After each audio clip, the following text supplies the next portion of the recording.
Assalamualaikum Sobat Football United, ringan amatiran ala gue. Ada sebuah pembahasan yang dilakukan oleh Andy Mitten yang akan gue angkat di video kali ini terkait dengan situasi di Manchester United yang kabarnya ini belum meyakinkan. Belum meyakinkan seperti apa. Oke, gue langsung artikan beberapa pernyataan dari Andy Mitten ya. Pertama adalah terkait dengan incaran posisi lini tengah, posisi yang memang menjadi prioritas utama dari Manchester United di bursa transfer musim panas nanti. Manchester United sudah memiliki target-targetnya dan para pemain yang mereka sangat tertarik. Ada beberapa nama yang sudah terpublikasi secara luas ya, artinya publik sudah tahu. Elliot Anderson salah satunya jelas. Ada beberapa nama juga yang tidak tersebar di publik nih.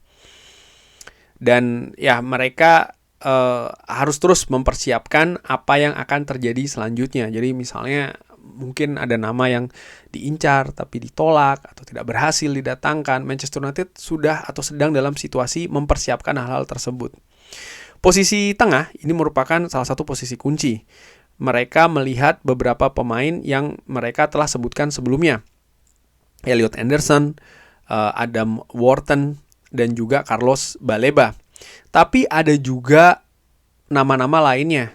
Sedikit nama di Spanyol yang akan membuat heran ya, raise eyebrows. Jadi menaikkan alis kurang lebih seperti itu ketika kita mendengarnya. Jadi karena mungkin namanya tidak begitu populer atau nama yang mungkin tidak diperkirakan sebelumnya, hal-hal seperti itu. Jadi ternyata selain Adam Wharton, Elliot Anderson dan juga Carlos Baleba, ada juga kemungkinan nama dari Spanyol. Siapakah itu? Gua nggak tahu. Mungkin Sobat Football United yang tahu bisa drop di kolom komentar. Tapi Andy Mitten yang tentu saja juga memiliki sumber yang sangat-sangat bisa dipercaya, menyebutkan ada kemungkinan dari Spanyol.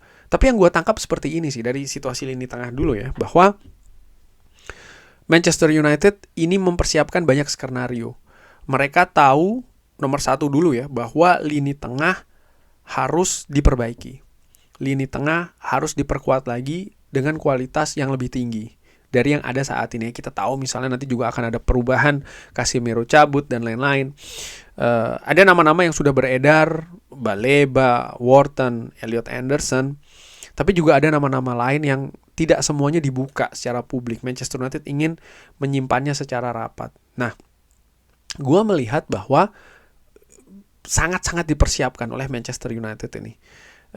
Jadi dari situ buat gue begini ya, ini menimbulkan semacam kayak optimis dalam arti begini, bahwa klub ini dari sisi rekrutmen mereka memiliki rencana.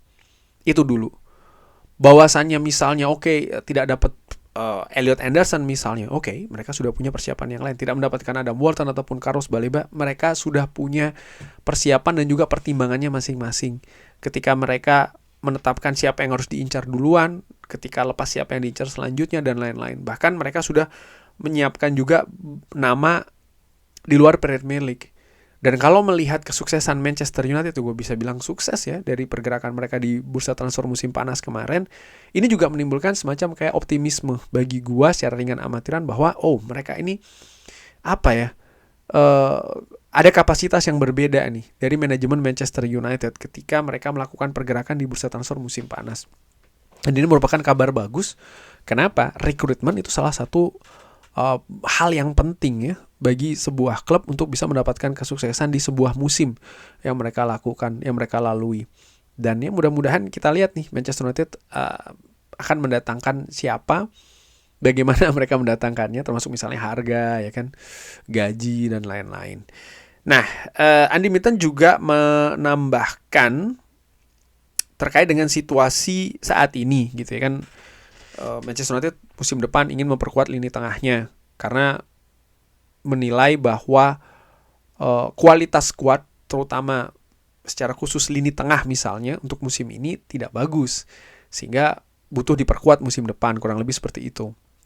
Di samping memang akan ada pemain yang lepas. Nah, kualitas skuad Manchester United musim ini juga memberikan manajemen sebuah pendapat yang ada kaitannya dengan pendapat dari banyak fans ya, terutama ketika Manchester United mendapatkan banyak hasil positif tuh di musim ini bersama dengan Michael Carrick ya. Tidak ada seorang pun di klub yang berpikir bahwa skuad ini adalah skuad yang siap untuk memenangkan Premier League. Bahkan beberapa pemain yang saat ini tampil bagus ya baru-baru ini membuat tetap ya orang-orang di klub berpikir, iya, dia bermain bagus. Tapi apakah dia adalah seorang pemain yang harus mulai setiap pekan untuk sebuah tim memenangkan Premier League? Kita tidak tahu hal tersebut. Nah, jadi ada semacam kayak penilaian walaupun ada penampilan yang bagus dari beberapa individu dan juga kualitas squad misalnya ya bersama dengan Michael Carrick di beberapa pertandingan terakhir. Ya, walaupun menghadapi Newcastle gue tahu kalah sih ya, tapi dari proses kekalahannya misalnya Manchester United dominan, Manchester United menekan, ada beberapa kekurangan sedikit tapi bagaimana kekalahan pun juga tercipta di menit-menit akhir ya kan. Walaupun pertandingan menghadapi 10 pemain, tapi apa yang terjadi ini menimbulkan tanda tanya gitu loh. Apakah squad kali ini kalau seandainya dengan situasi seperti ini ya, skuad yang ada saat ini bergerak ke musim depan, apakah bisa memenangkan Premier League walaupun ada beberapa pemain yang bermain bagus sampai dengan sejauh ini, membuat manajemen bertanya-tanya. Ini juga situasi yang positif menurut gua. Apa itu? Manajemen tidak puas, tidak cepat puas ya dengan situasi saat ini. Tetap menilai ada beberapa pemain yang walaupun bermain baik, tapi dipertanyakan konsistensinya dan juga kualitasnya apakah bisa meningkat dalam level atau ke level di mana pemain berada di sebuah skuad juara. Dan kalau kita berbicara pemain, kita berbicara sepak bola, ini kan bukan permainan individu gitu loh. Jadi secara kolektif apakah siap? Nah, kalau dinilai ini masih meragukan, solusinya menurut gua ada dua. Nomor satu adalah ya bagaimana klub berusaha ya untuk meningkatkan kualitas dari para pemain yang saat ini ada. Karena ini juga merupakan salah satu tugas dong dari manajemen. Untuk meningkatkan kapasitas dari pemain-pemain yang ada. Dengan pre-season, dengan program misalnya, fasilitas dan lain-lain. Ini salah satu hal bahkan gue tempatkan di nomor 1. Di atas solusi yang nomor 2, tentu saja dengan rekrutmen. Rekrutmen ya salah satu cara, salah satu solusi mendatangkan pemain. Tapi kalau kita berbicara terkait dengan situasi skuad, mau berapa banyak yang didatangkan? Fans selalu senang ya kalau sebanyak mungkin yang bisa direkrut. 8 pemain, 10 pemain. Walaupun menurut gue semakin banyak pemain yang datang ya, justru akan menyulitkan gitu loh. Gue tahu ada beberapa kompetisi di dunia misalnya ya, yang wah klub setiap musim seperti kayak apa ya, secara besar-besaran merombak skuadnya gitu ya. Tidak ada blueprint yang jelas, mapping yang jelas. Yang penting ganti besar-besaran gitu loh. Dan gue bukan termasuk fans yang suka dengan hal tersebut karena apa ya, tidak jelas sebenarnya seperti apa yang diinginkan, seperti apa yang direncanakan gitu loh. Analisanya juga, yang penting ganti pergantian besar-besaran itu saja. Nah, gue justru lebih suka ketika klub itu memang melakukan perekrutan di posisi yang mereka butuh rekrut. Nah, posisi seperti apa yang mereka butuh rekrut? Di posisi di mana mereka memiliki pemain yang tampil tidak maksimal ataupun tampil baik, tapi tidak bisa dielevasi lagi, tidak bisa dinaikkan lagi kapasitasnya. Di situ baru mereka tidak bisa diperbaiki lagi, kita cari pemain baru. Karena turnovers dalam bisnis yang terlalu besar itu juga tidak sehat gitu. Sama seperti kayak perputaran pemain ini, menurut gue seperti itu. Dan kita tahu tadi seperti yang dikatakan oleh Andy Mitten juga bahwa memang lini tengah ini menjadi prioritas utama. Tapi kayaknya bukan cuma lini tengah gitu ya. Seperti diinformasikan beberapa media sebelumnya dan juga pernah gue bahas, wingback misalnya.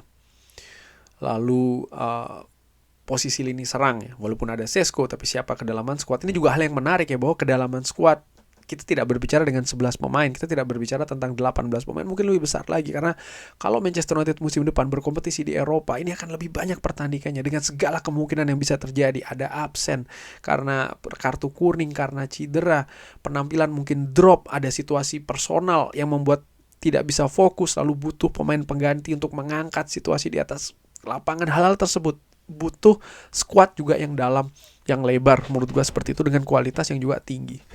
Ini yang menarik sih. Tapi sekali lagi ya, dari apa yang diinformasikan oleh Andy Mitten, intinya bahwa manajemen menilai situasi saat ini di Manchester United belum meyakinkan. Belum meyakinkan untuk apa?